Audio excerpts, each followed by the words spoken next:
we interrupt your regular YouTube viewing for the Absolutely, Completely Random Podcast with Andrew Rhodes. Good evening, everybody, and welcome to another episode of the Absolutely Completely Random Podcast. That's right. It's Saturday, October 12th, 2019.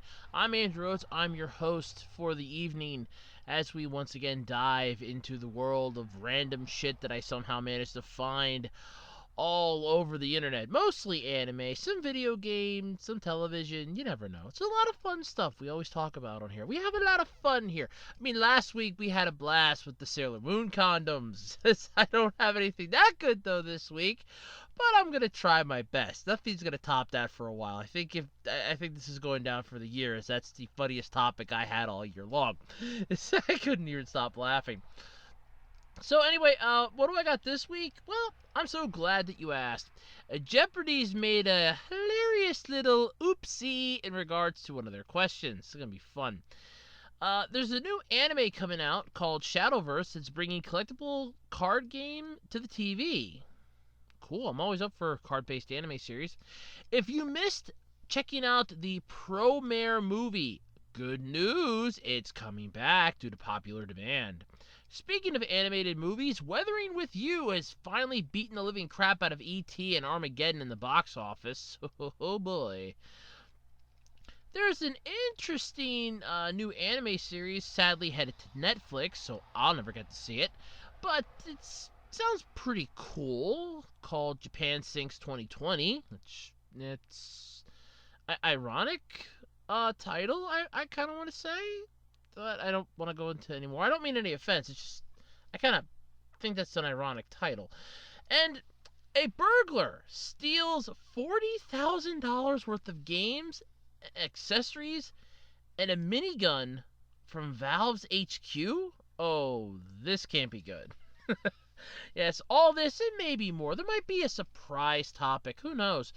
All this week on the Absolutely Completely Random Podcast. But before we get any further into this, you know the song and dance by now. Check out my eBay page, ARHOADS-2012, all lowercase. I have a wide variety of stuff, constantly putting up new stuff, and let me rephrase that. I'm trying to get the pictures to put up the new stuff. I keep forgetting to take the pictures because I'm still dealing with my lighting issue up here in my room. I did get a bulb for it today, and I sadly have to return said bulb because the bulb is not the right part. It's not compatible. It's just wonderful. I have to return it. It's not the right one. Oh, goody. And happily, I checked it out before I pulled it out of the box, and it's in a plastic wrap, and I'm looking at it and I go, crap, it's not the right one. Son of a bitch. So, yeah, that's fun. But, yeah, once I get that squared away and I get my backdrop squared away, then I will finally start taking pictures of my eBay stuff again. Ironically, I have the other two parts for that. For the other half of that project set up, I just need to take care of one thing before that I'm kind of do tomorrow, Monday, and possibly Tuesday night. So that'll be fun. But yeah, so check out my eBay page. I know it's a little weak sauce right now, but it's getting better. I'm working on it. It takes some time. And also, check out my Twitter page, @OtakuRhodes. You can find that in the About Me section here on my YouTube channel, WebDesigner18. By the way, don't forget to subscribe and hit the bell notification to stay up to date with newer things that come out. All new videos from Andrew Rants, Andrew Discusses, which is taking a bit of a hiatus right now, I will admit that, and a few other videos that I do, including the podcast, which you're, hooked on to right now. You can even select certain ones and only get notifications when I upload certain videos. If you just like the podcast, hint, it goes up on a Sunday. You can get notifications when it comes out. If you're a humongous fan of my rant videos, same old, so on and so forth. And you can also follow me, by the way, on the official WebDesigner18 Facebook page. That's right, I have an official Facebook page for WebDesigner18. It's basically where I put the links out to my videos. Occasionally I'll throw some words of wisdom and share some stuff there. I don't go on Facebook that much, so yeah, it's there so that people don't feel isolated, but I don't do Facebook that much. I'm just not that huge into Facebook anymore. But otherwise, that's that. Let's get into this, shall we? Because it's time to go. Alrighty, so now it's time to play another round of one of my favorite games called How Did My Week Go? It's a lot of fun. So, how did my week go? Not well, not good, but not bad, but not well. Decided to give Naruto or Boruto X Naruto Ninja Voltage another try, and I apparently picked a damn good time to try it again because I scored like almost 70 shinobi. I got like 70 ninja, 70 characters that I can use. So I picked a good time to try to jump back on the train. So that's not a bad thing. That was like, um, I want to say Wednesday. I loaded that up. I downloaded that again and finished it up Thursday, and I've been playing it pretty much ever since. Fun game, I'm not gonna lie. I know I've been lacking a bit on Contest of Champions, but I'm not really digging their events lately, so I don't really do much. Occasionally I'll do like a few arena battles or stuff like that, but I'm just not digging their events right now. They're not sinking my teeth into it. Uh, I'm the leader of my alliance. We're the Wasabi Warriors. Yeah, basically, yes, it's literally. I even have the quote from the show kicking it, so there is that. But I don't want to do Alliance Wars because those are still messed up. Now you have to pre-register for them, and I don't trust them. I just don't. After so many failed attempts, I still don't think they're getting it right. I just don't want to try it because I don't want to discourage anybody. Like, oh great, all my characters lost. Hey, it's not your fault. Don't worry about it. They were just stronger than us. It's not a problem. And the wise man once said, the best way to avoid a battle is to not be there. So that's what I try to do. So that's that.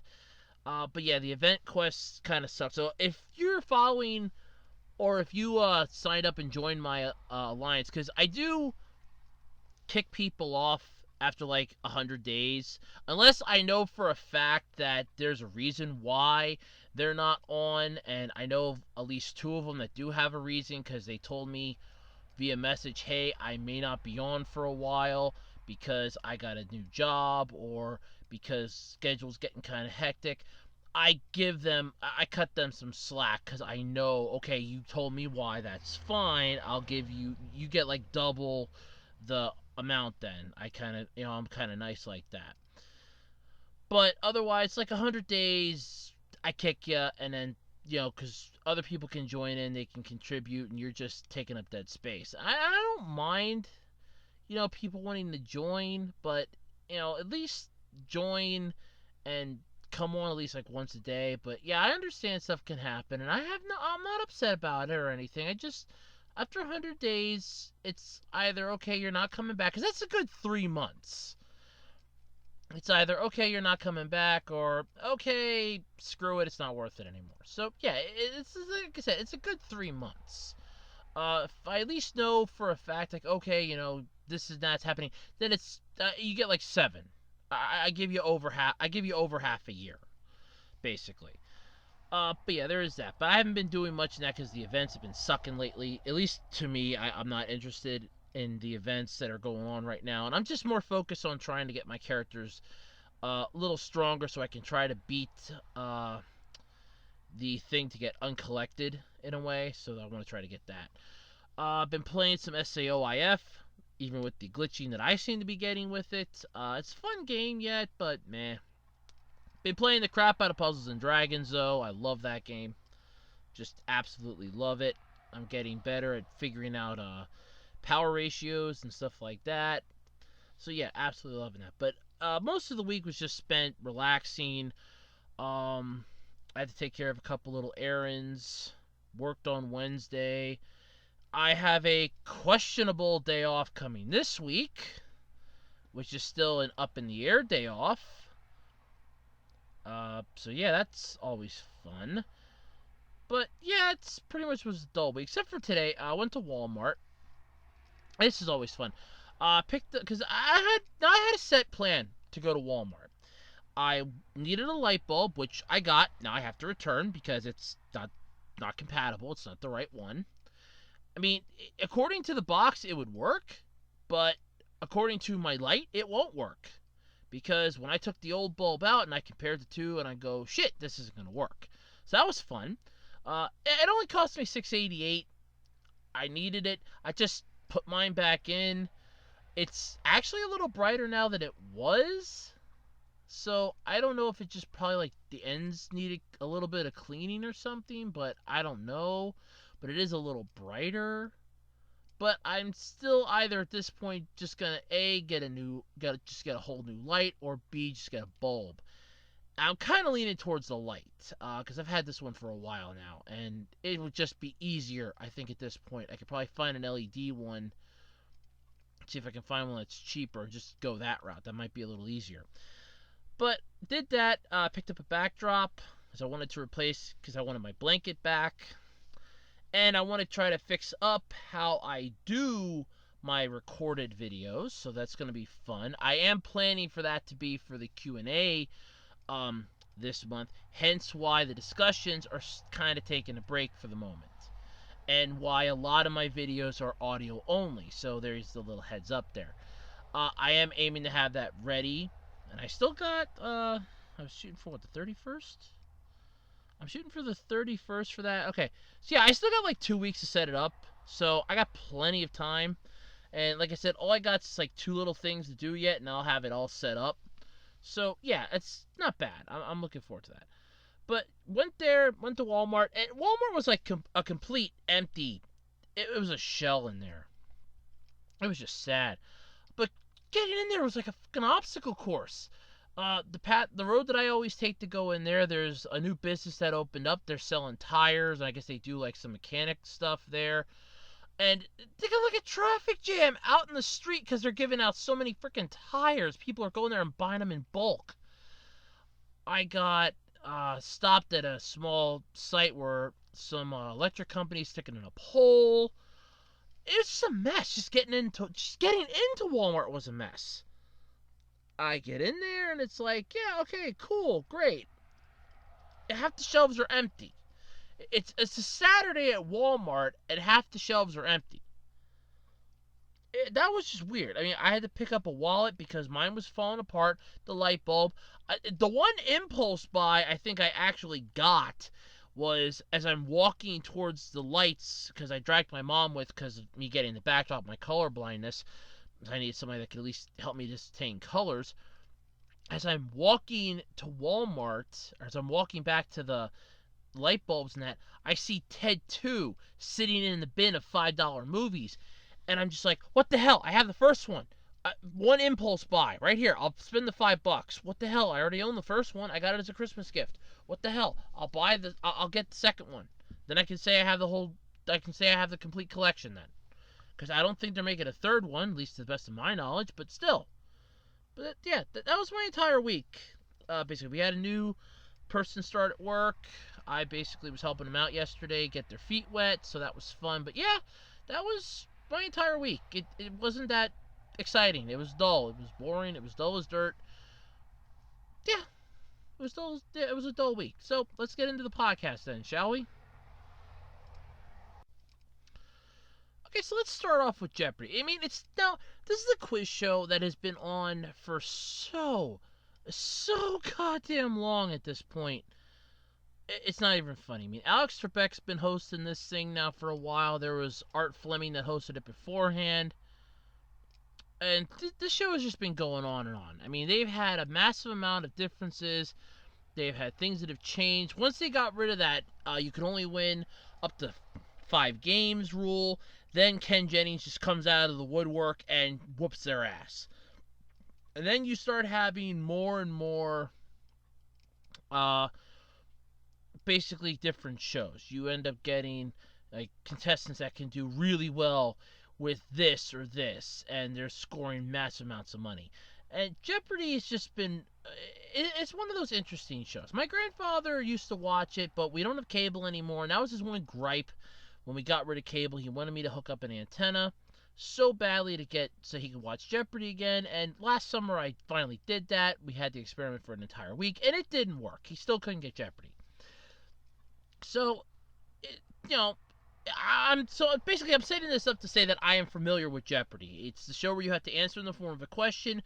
Don't ever blow the wad on the Daily Double. And for God's sake, if you go into the final Jeopardy question and you manage to actually get there, just put Trebek's name backwards if you don't know the answer, because just do something to make them laugh. If you're gonna basically, you're gonna lose, just do something to make them laugh. So, if you haven't watched though much Jeopardy, that's fine. It's it's not exactly. I mean, it's one of those game shows that you can miss an entire block, you can miss 6 or 7 years worth, and you're not going to miss anything. I mean, Trebek will get older, possibly leave the show at some point. It's probably going to be sooner rather than later. But yeah, eventually stuff happens. And for a quiz show, they constantly have occasionally this issue where, sometimes the information is wrong. Now, a majority of the time they catch themselves in the quote-unquote, show, like during the taping, and then all of a sudden it'll be, well, our judges have re-looked over the footage prior to this, and they basically have looked and noticed that, okay, you did say it correctly, so we won't penalize you, or no, it was correct, and occasionally they will do that. But whenever one of their questions is weird, or is misleading, or just plain wrong, it's weird that they don't catch it right away. And this is the instance of today's topic. So Jeopardy had a question up involving Tetris. And by the way, that's the answer. What is Tetris? The answer was the seven rotatable blocks used in this video game have names like Orange Ricky, Hero, and Smash Boy. Now, you have to answer in the form of a question, and God bless the contestant because she at least managed to do that. This was in the category Video Game Potpourri, or Pourri. Yeah, that's just a stupid category. However, I'm not going to lie. The contestant, her name was Jessica, she replied with, in the form of a question, mind you, because it was more of a, am I going to get this right? Is this right? What is Tetris? Yeah, that's what it is. And the interesting thing is that she probably got it because of the 7 rotatable blocks part. I have never heard any of those blocks ever named. And now, I've played Tetris. I'm sure at some point in our lives, every single person in the world has played a form of Tetris. Hell, I play Tetris at work. Basically, stack the boxes up so you can get as many of them on this U-boat as you can, so you can get them into the back. I've played Tetris so many times. It's not funny. So yeah, I've played Tetris. Everybody's played Tetris. At some point in our lives, we have played a form of Tetris. That is not uncommon. However, I have never, ever heard any of the pieces having names added to them. So, it's not. And the kicker is that she would have never heard of these names because they aren't actually real. The names aren't real. There is no Orange Ricky, Hero, or Smash Boy. They were from basically, it was a joke tweet that went somewhat viral back in February. And now all of a sudden, everybody's thinking, oh my God, this is real. This is real. This is what it is. And it's not. And that's the kicker, because they're basically going, no, this is the answer. This is exactly what it is. And it's not. So the article goes on and says about it, and they actually have the picture of the tweet up, where the person goes, or somebody goes, I found the original instruction booklet for Tetris, and did anyone know that these pieces had names? And apparently it does have something in it, but it's just astronomically crazy to think that somebody's gonna know this.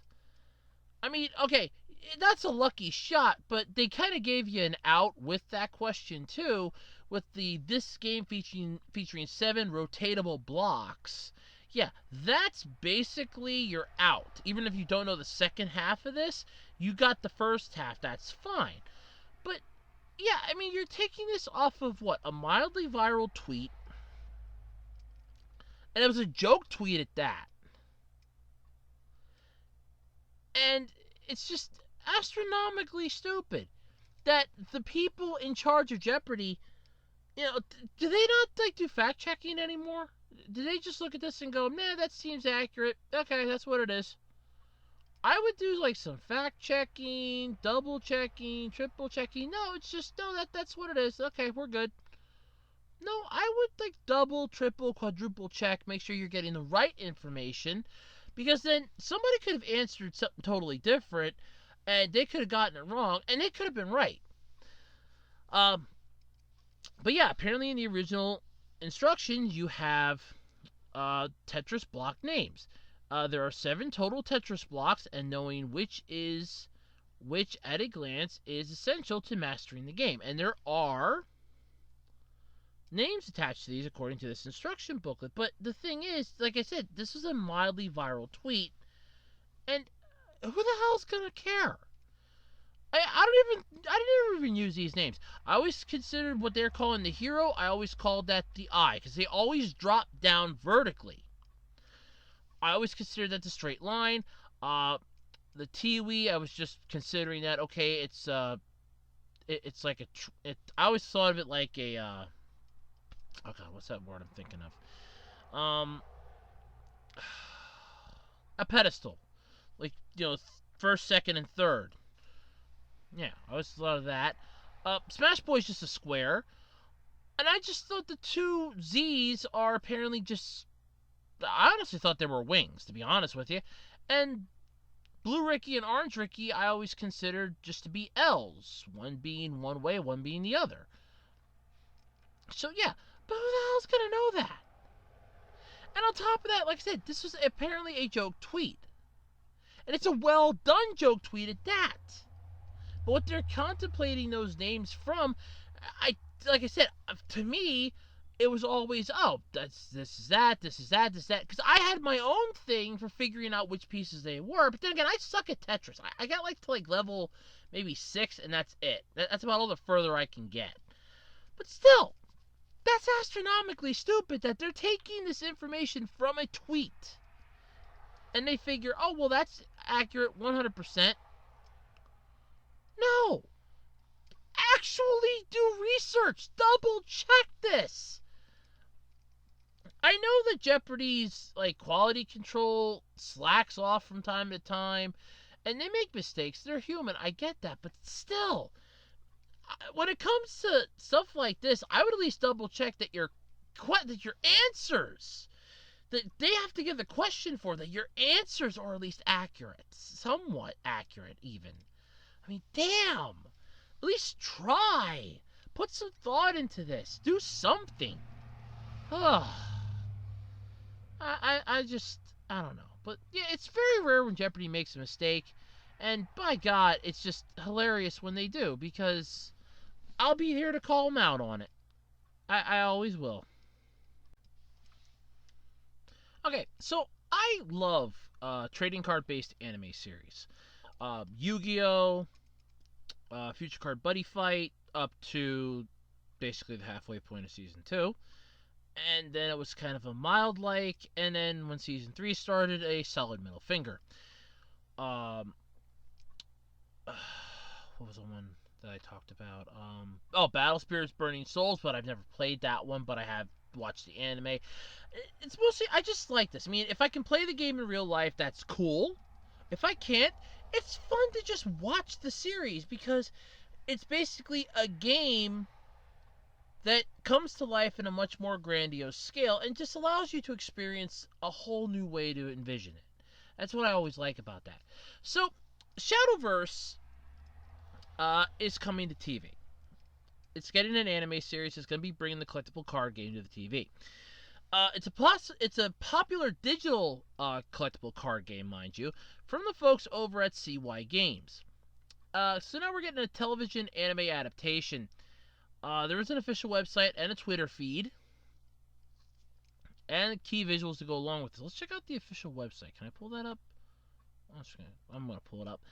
But yeah, we also got, aside from the announcement, the full main staff's also been revealed for the production.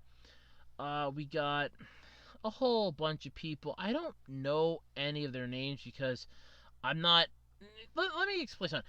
I'm into anime, but I'm not dive deep into the bottom of the rabbit hole into anime. I'll watch anime, I'll critique it, I'll review it. I'm not gonna sit there and look over 90% of it, go, okay, so that art director does this series and they also do this series. Oh, that's really cool. But then you can also see some of their influence on this series. No, I don't do that. I'm not that type of person. But they do have everyone from the animation production, which is ZEXCS. I don't know how that's pronounced. All the way up to the director, which is Kenichiro Kawaguchi. That's pretty cool. Okay, cool. Alright, we got the website up. Let me translate. They have Google Translate. Alright, thank you, Google. Well, hail Google. Alright, so the TV animation Shadowverse production decisions campaign is carried out with the original smartphone application. At least that's what's literally on the home page here. You got the news here. So, okay, this is like a little smartphone app, I guess. So, okay, well, probably something I can probably get if it's on the Play Store, and it's not like a massive arm and a leg. It probably is. But let's see, we got a new... Oh, okay, game. Alright, there's a game here. Okay, alright, cool. You actually hit that. It takes you to shadowverse.jp. Okay. Whole different website opens up. That's fun. But yeah, we got the anime. So news here. Well, this Shadowverse thing still tries to damnedest to load. So yeah, basically news-wise, there isn't really much, but still, it's pretty cool. Okay, well, alright, yeah, okay, here we go, now it loads.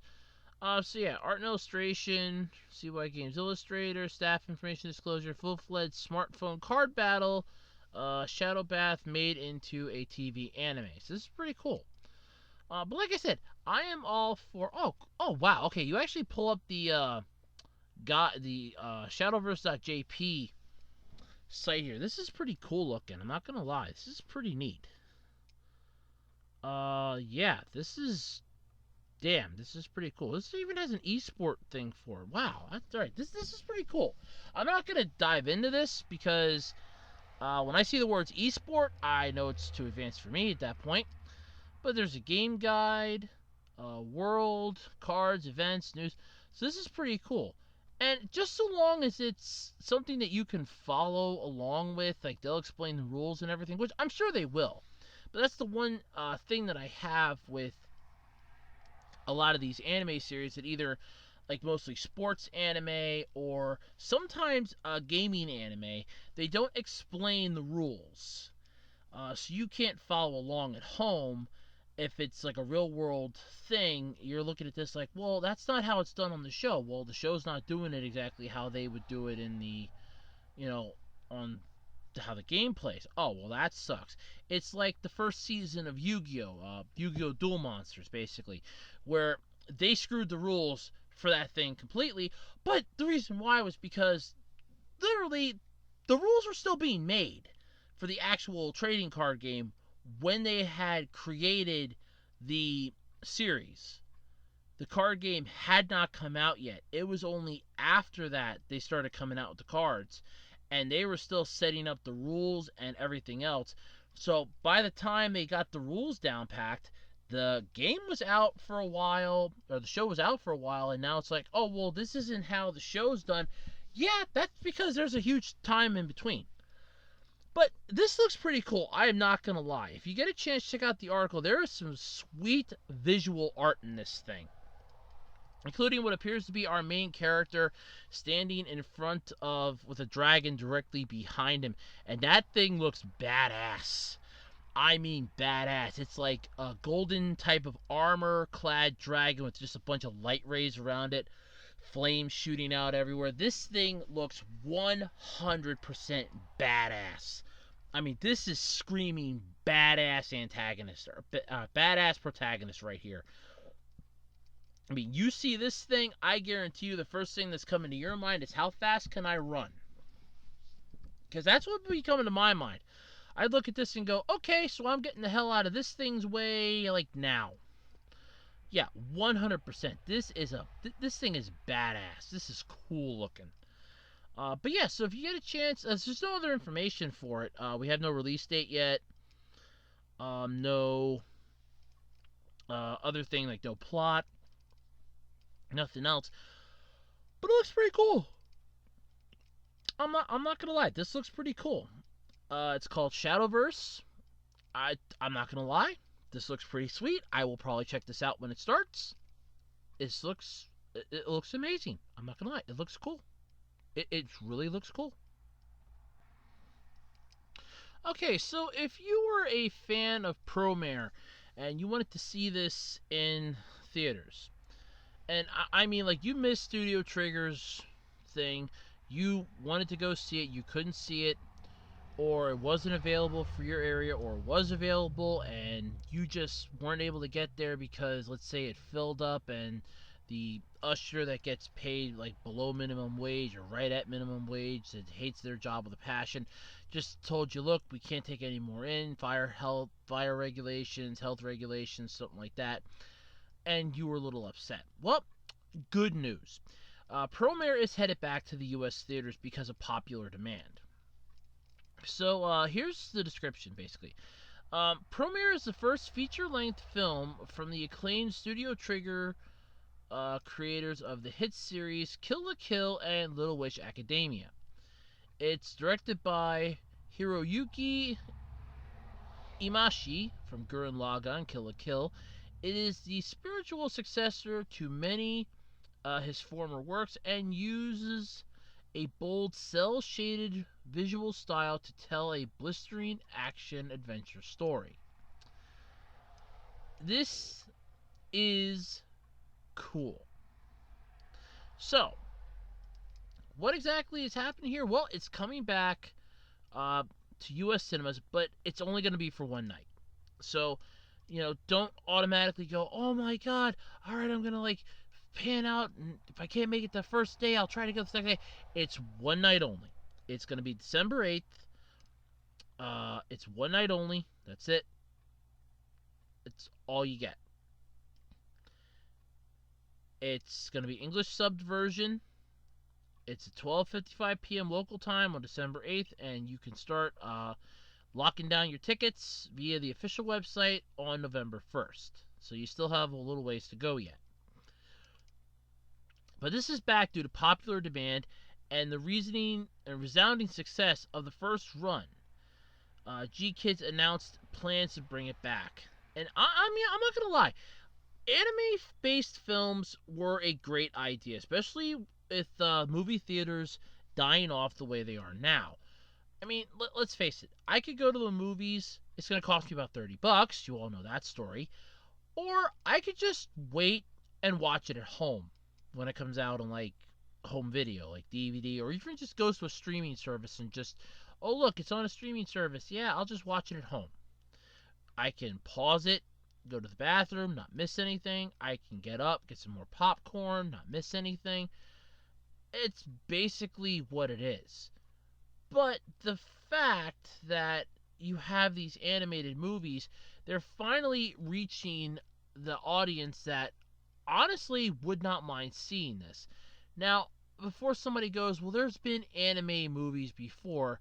Yes, there was Digimon the movie, which came out, and we all had to sit through that god-awful Angela Anaconda short before the damn movie started. If you were lucky enough to either have memory blackout because of that, or you just forgot about that, I apologize for bringing back some painful memories, but then again, we can all suffer together. But for something this cool, if it did this well to begin with, that's huge that you're going to drag it back for a second round. It's not exactly a bad thing, but at the same time, it's only going to be for one night. And that kind of sucks because then it's once again alienation of people that may not be able to make it that night. But since they're giving them plenty of notice about it, I don't think that's going to be much of an issue. So I think they found a way to kind of dull down that side of the double-edged sword so it's not going to be as painful as you would imagine. But still, this is from the one that directed Gurren Lagann. First off, that is one of the best anime series that I have ever enjoyed involving mecha. The story is wonderful. The plot's good. I plan on reviewing that for the GBU at some point. It's wonderful. I love that show. I have seen it both subbed and dubbed, and that's one that I will admit I prefer the dub, mostly because there is so much action going on in this show that if you try subbing it, if you try reading the subs, you are going to lose out on either the plot of what's going on, the story, the dialogue, or the action. You're going to miss one of those things. So that's one that's definitely better off as it comes to with just doing the dub. But for something like this where it's backed by popular demand, it's pretty cool. And I do like the visuals that I had seen for it. It does give me that Gurren Lagann vibe, which you could tell. I mean, the one character kind of reminds me of Kamina a bit, so yeah, it's not bad. I do appreciate that. So if you, like I said, if you missed the chance to check it out the first time came around, you can check it out again on December 8th for a one-night only screening. Yep. This should just say one day only. But yeah, when is December 8th anyway? Watch it be like a Thursday. I guarantee you. Watch it be like a Thursday. Hold on. Oh no, it's a Sunday. Okay. So yeah, there's no issue then. It's the second Sunday of the month. Yeah, not a problem. There shouldn't be any issue at all then. You should be good to be able to watch that. It'll be 12:55 p.m. in the afternoon. Yeah, I don't see any issue with that then. I thought that would have been like a Thursday or something, but no. 12:55 p.m. local time on December 8th. That's when it's going to come out. So yeah, you got a little ways to go till you can start locking down the tickets. Those are probably going to sell out in like a day. I almost bet you they'll sell out in like a day. But still, not a bad move. I'm not going to lie. It's not a bad move. Definitely a good idea. And I do appreciate, especially nowadays, like I said, with more of these animated films hitting, the U.S., it's like, yeah, let's put them in theaters and, get people to go and see them. Yeah, it gives, not only does it give anime fans a chance to actually, mingle with other anime fans, which when I went to go see Battle of Gods, I realized really quickly the massive anime fandom that is in my area. More so than I ever thought it was before. So in all honesty, if I'd ever actually get my Otaku store off the ground, I don't see me having any issue of business so long as I can keep the good stuff stocked. Wow. I mean, it was massive. There's like 6 seats, I think, left. And 2 of them were broken. So it's 4 then total. So minus the 2 broken seats, it was like 4 total. That was it. It was packed. And I got in there I got there like 3 hours before the movie started. Got my ticket, and I was waiting my damnedest for that movie to start. It's like, nope. When I could finally get in there, I got in there. I'm up in the seats. I'm sitting down. I'm like, good. I have my seat. I'm not moving. I tried to get a couple of my friends to go with me, but the one didn't want to go. The other one I'm not talking to anymore because he got pissed that I didn't go for a job at Walmart. There's a large debacle with that. But no, yeah, it was a good movie. But stuff like this is definitely the right direction to go with anime, and I do appreciate that, like I said. But still, so yeah, like I said, you get one chance to see it. December 8th, 12:55 p.m. local time. You'll be able to check out Promare.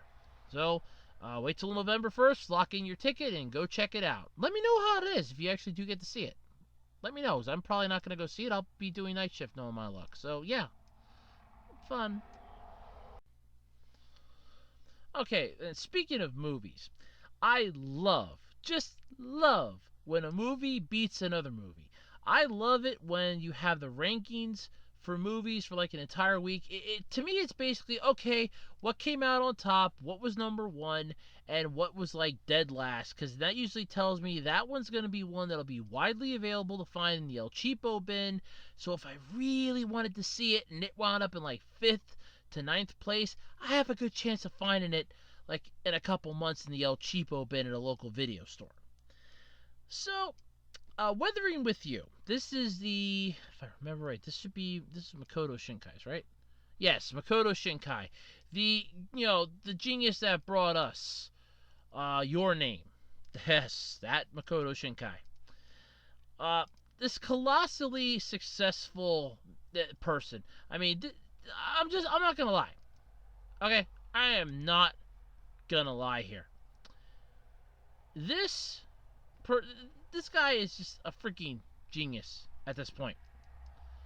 Nothing can crap out. You put time and effort into this stuff, and it just pays off dividends in the long run.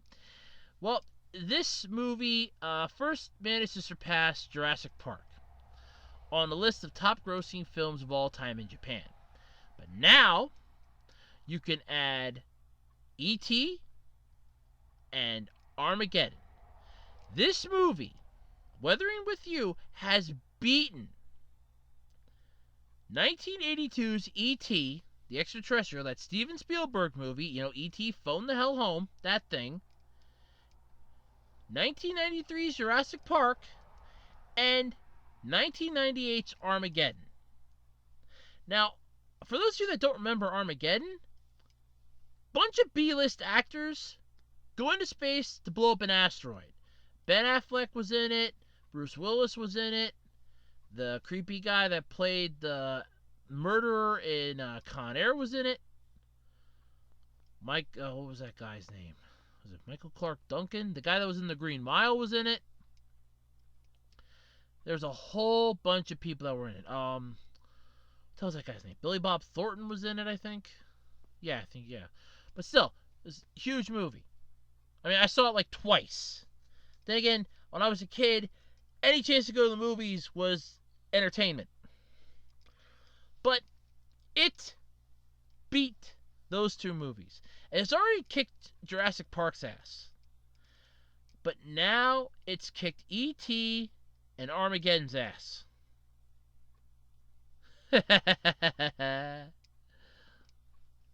So to reach that lofty position, though, this movie had to pull in a staggering 13.51 billion yen over its 12-week run. That's huge.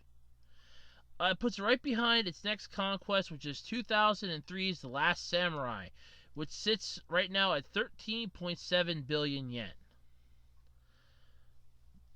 I saw The Last Samurai. I liked The Last Samurai.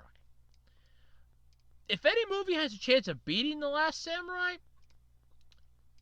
I'll go with the one that's already kicked Armageddon's ass. But here's basically from over in Japan, the Japanese box office weekend for last week, from the 5th to the 6th. Number 1 was the new Joker movie with 750 million yen. Number 2, which was number 1, I guess, was Kiko ni Goza Mansi. I'm sorry if I mispronounced that word. 2.7 billion yen. Number 3 was High and Low, The Worst. 310 million yen. Number 4 was Mitsubachi the Anrai, which is 127 million yen.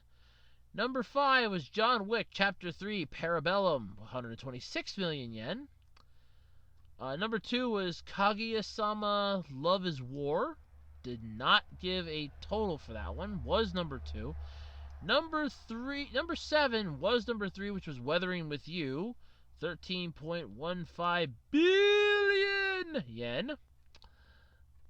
Number 8, which was number 4, Ningen Shikaku Daisen Osamu Tusanin no Onatachi. No, I'm not going to try that again. 1.1 billion yen. Hello World came in at number 9. Damn neighbors. I apologize for that. Number 9 was Hello World. And number 10 was Annabelle Comes Home with 240 million yen. So, first off, nothing was going to beat Joker. Because that thing was blowing up. Even here in the States, that was blowing up.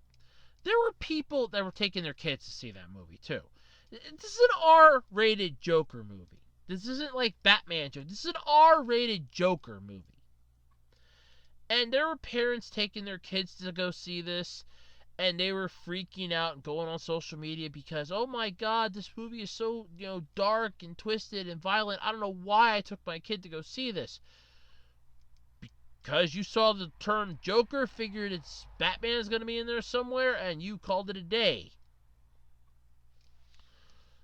Look, nothing was going to beat that. There was too much hype for that movie. The press train alone for that was at least 6.5 miles wide. You were never going to beat that. The amount of money they put into advertising was just going to kill it. I saw ads all over the place. There was ads on YouTube, ads on Facebook, ads on Twitter. There were ads everywhere for that movie. You were never going to beat it. Nothing was. That's one of those, look, it came out, nothing we can do for it. But still, it's nice, though, to see some of the stuff that got beat. But yeah, basically, everything that was at certain spots just basically got bumped down. The one got bumped down from 1 to 2. And number 2, 3, and 4 are now 6, 7, and 8 respectively. But still, it's not bad. And like I said, nothing was going to beat the Joker. You were never going to beat that. And the majority of the other ones were just basically, okay, yeah, it's fine. But still, that's not bad. And you whooped E.T.'s ass. You whooped Armageddon's ass. Go for it. I mean, your name blew up. There was no stopping that. That movie went gangbusters at the box office. That could have given Disney a run for its money if it had came out at the same time an Avengers movie did. That could have given Disney a run for their money. They could have looked at this and been like, we lost to that? Yeah, by about $50. Damn. I have to buy that son of a bitch. I don't think that's going to happen.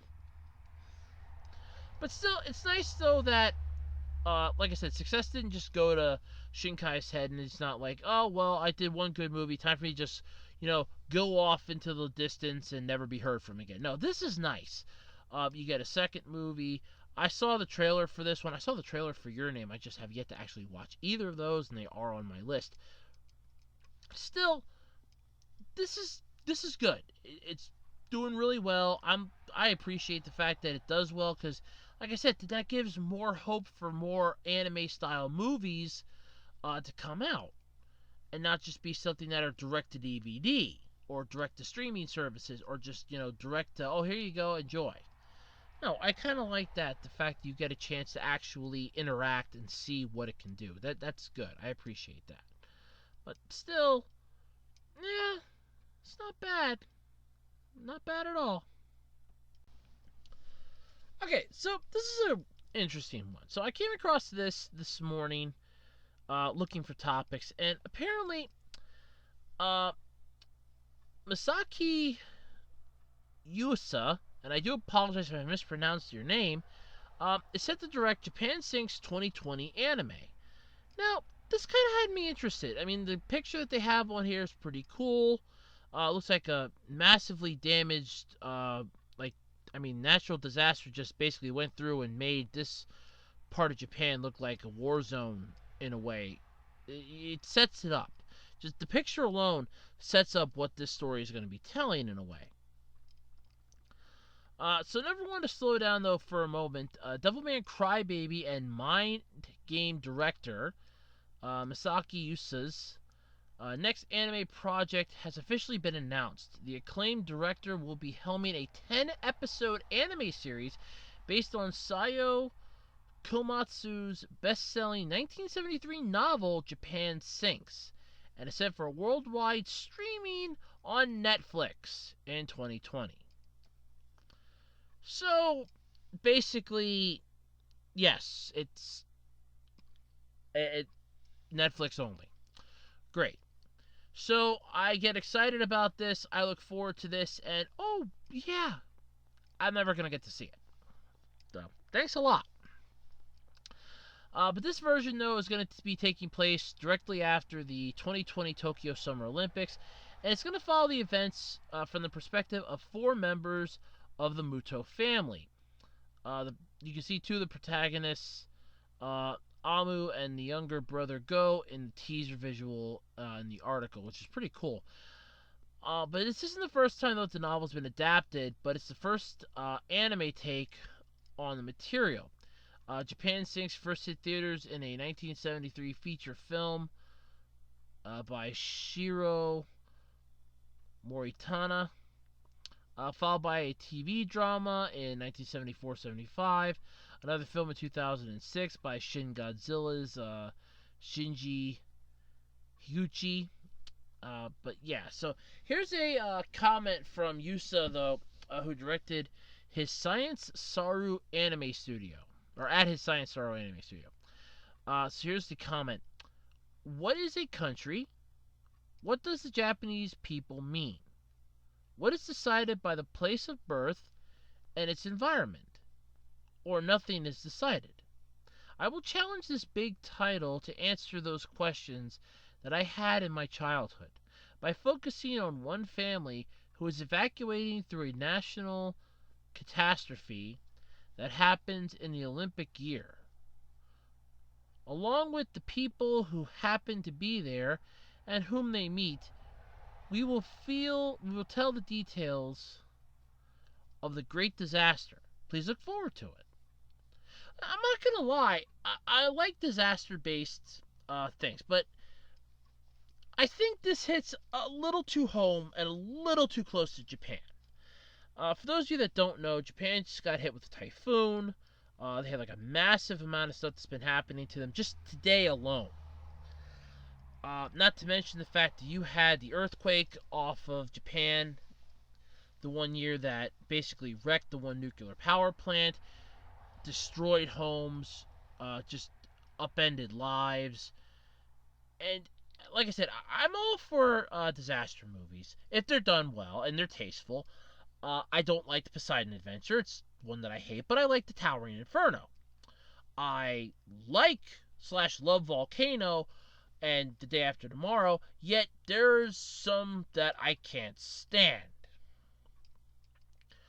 But this isn't the first time either that a natural disaster has affected Tokyo and been used in an anime.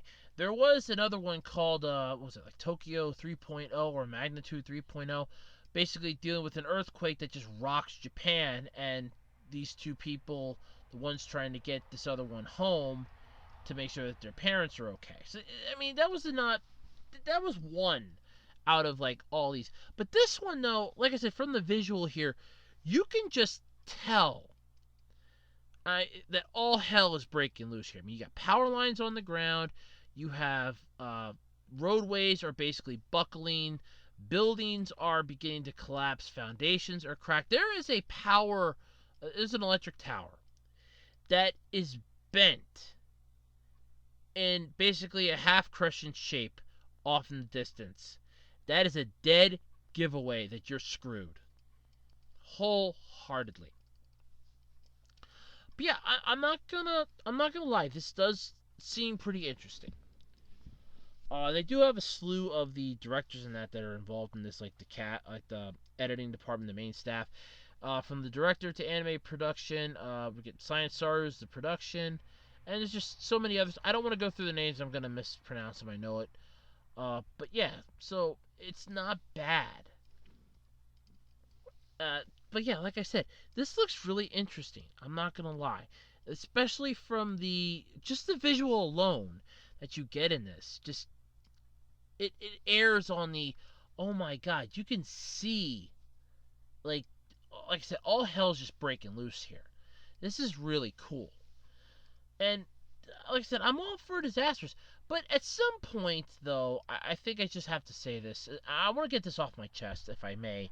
And I do. I don't mean any disrespect or anything, but at some point we have to stop picking on Japan here. Okay, they've suffered enough. I mean, you had the massive flooding, the tsunami that basically just devastated it. There's been earthquakes. You've had now this typhoon that's hit. Nuclear disasters. They've been through enough at this point, okay? I mean it.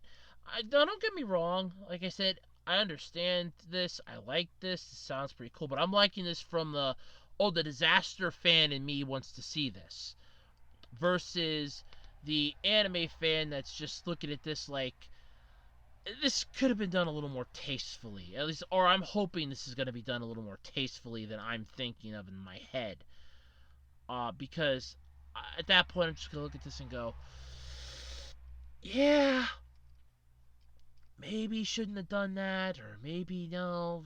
Yeah, but like I said, I'm never going to get to see this, though, because Netflix only, and of course, nothing on Netflix is ever going to see the light of day on DVD, so again, I'll never get to see it.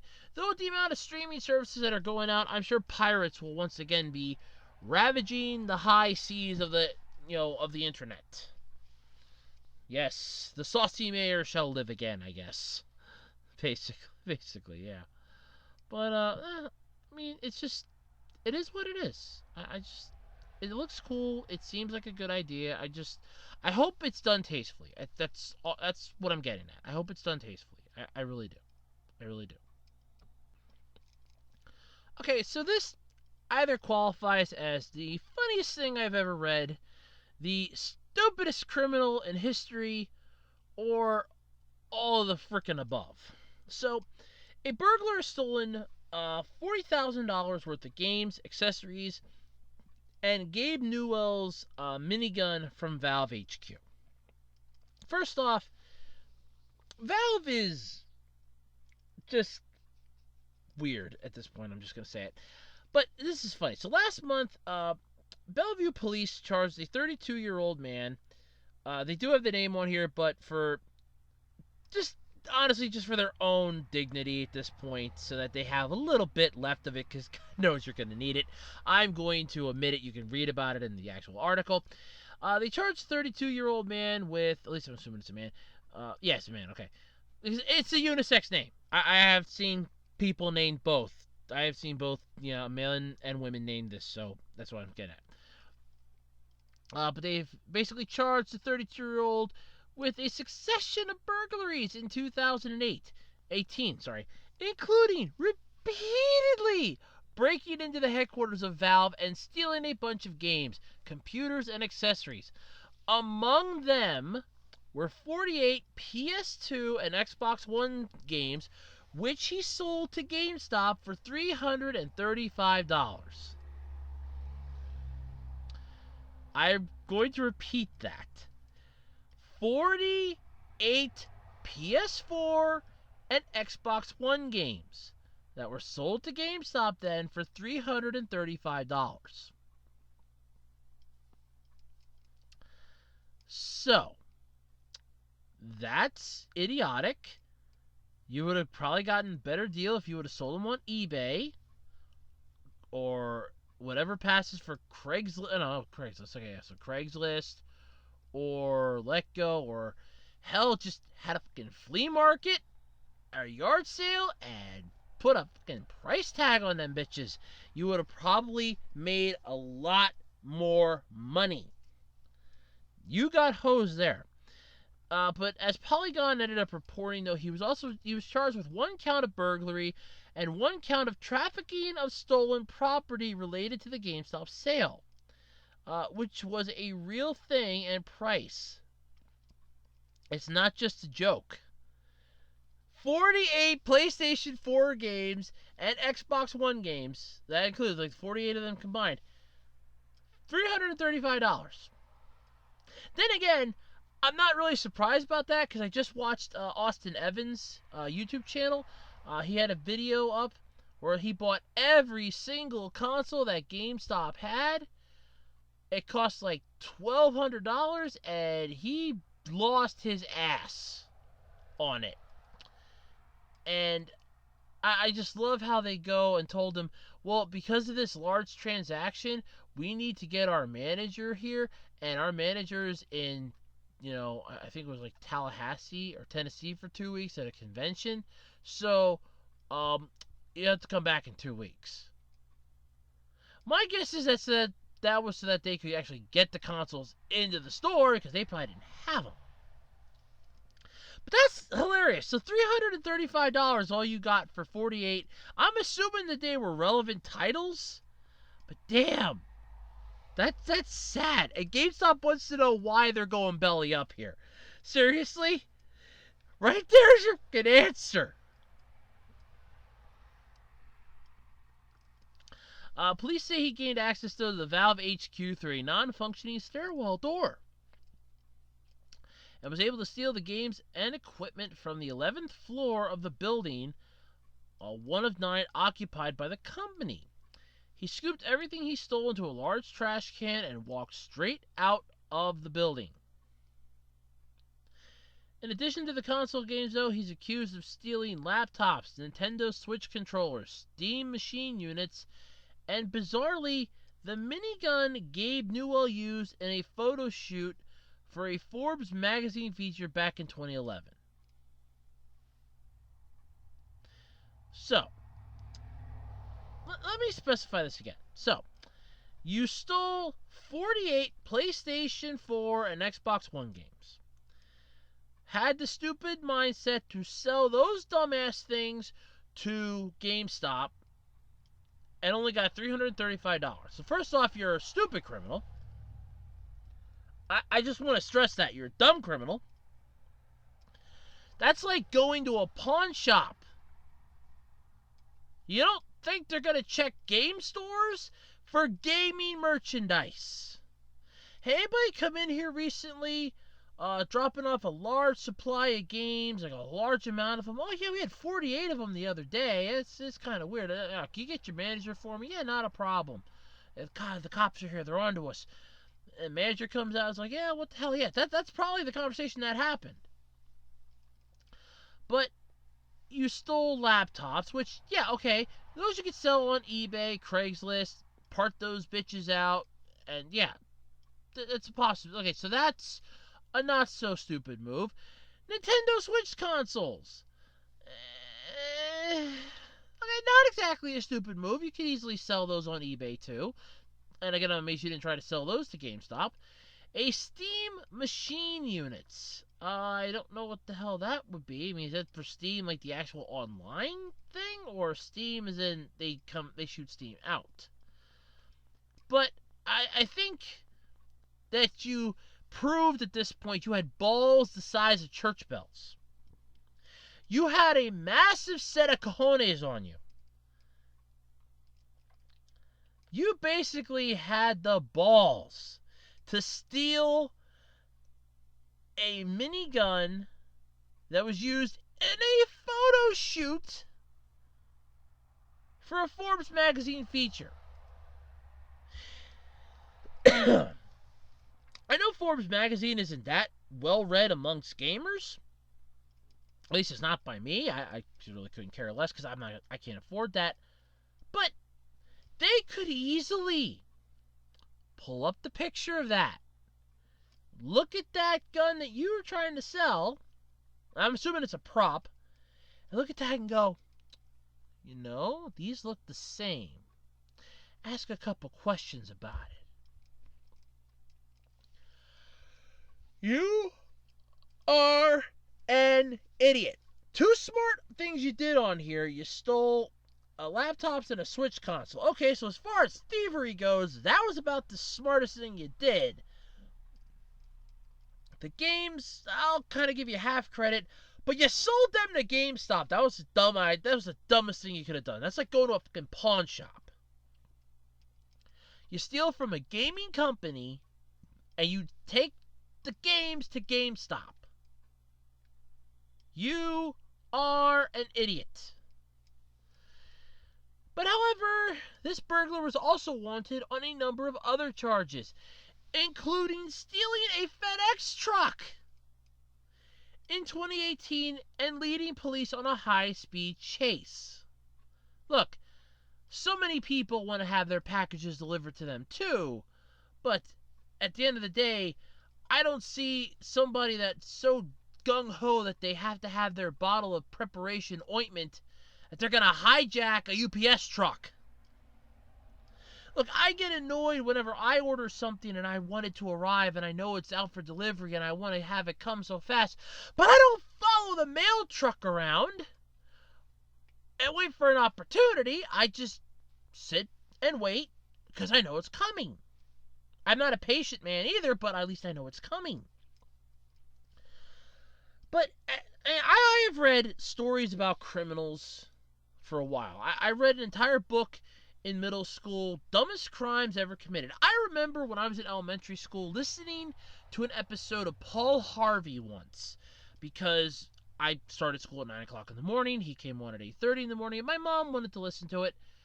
And he was talking about a group of criminals in another country that were breaking into a bank.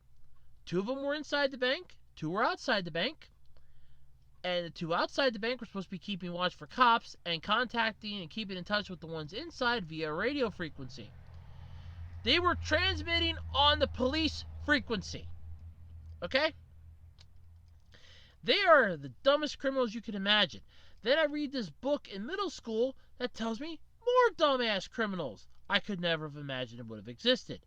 Now, I can safely say you are probably going to be added to that list as one of the dumbest criminals ever.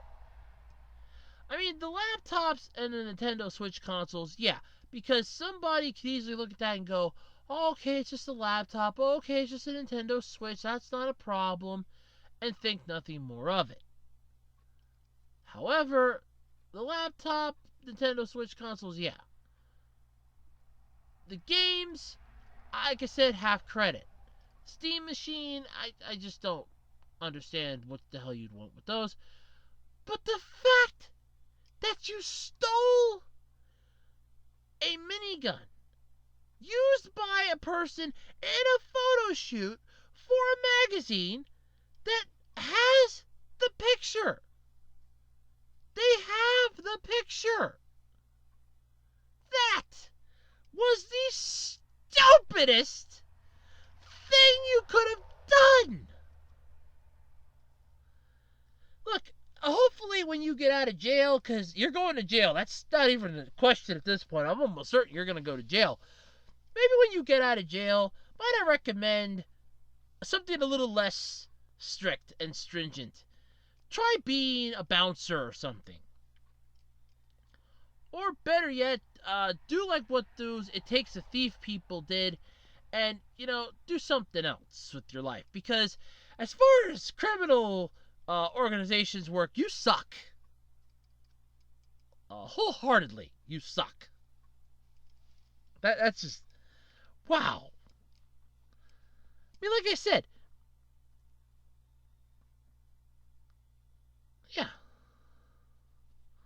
yeah. I mean, you traffic the stolen goods by selling them to GameStop. At that point, I would have just, I'm not even saying that I would have, but you figure, put yourself in the mindset, okay? All right, so you basically, you have a whole bunch of games. You're going to sell them to GameStop and get X amount of money. No. You know they're stolen games. Put them up on eBay. Put it on a buy it now or something. Like I said, I'm putting myself into the mindset of this is what, you would imagine from the mindset. So I'm not saying me personally, but you figure, put yourself in the mindset here. It's like, damn. Really, stupid, criminal. You are very dumb. I think the picture of this is perfect. It's the one person from Team Fortress. It's just laughing. I find that so good. It fits it to a T. Oh God, the stupidest criminal ever. I'm not even gonna joke on that. That is, oh my God. Ugh. All Alright, that's going to pretty much do it, though, this week, folks, for the Absolutely Completely Random Podcast. It's been a pleasure being here, and I'm actually happy I got through an entire week without the you-know-what coming around. Yay! It's so nice. It's wonderful. Finally, some peace and quiet from that. But anyway, if you have topics that you'd like me to talk about, feel free to drop them in the comment section of my videos. I'll check it out. Or you can send them to me via Twitter at OtakuRoads or on the Web Designer 18 Facebook page. Don't forget to hit that thumbs up button if you liked the video, thumbs down if you didn't like the video. Subscribe, hit the bell. Yeah, basically subscribe, ring the bell. Don't forget to leave your Q&A questions for this month's Q&A video. You have 2 more Saturdays to go. Basically, the 26th is my estimated aiming day. I'm going to record it that Tuesday afterwards, and it's going to go up on Halloween. Ooh. Yes, I'm looking forward to this. But anyway, that's going to do it, though, for me this time around. So until we next meet, and until we meet again, I'm Andrew Rhodes. This has been the Absolutely Completely Random Podcast, and I'm checking out for the night. Bye, everybody, and stay cool. See yous.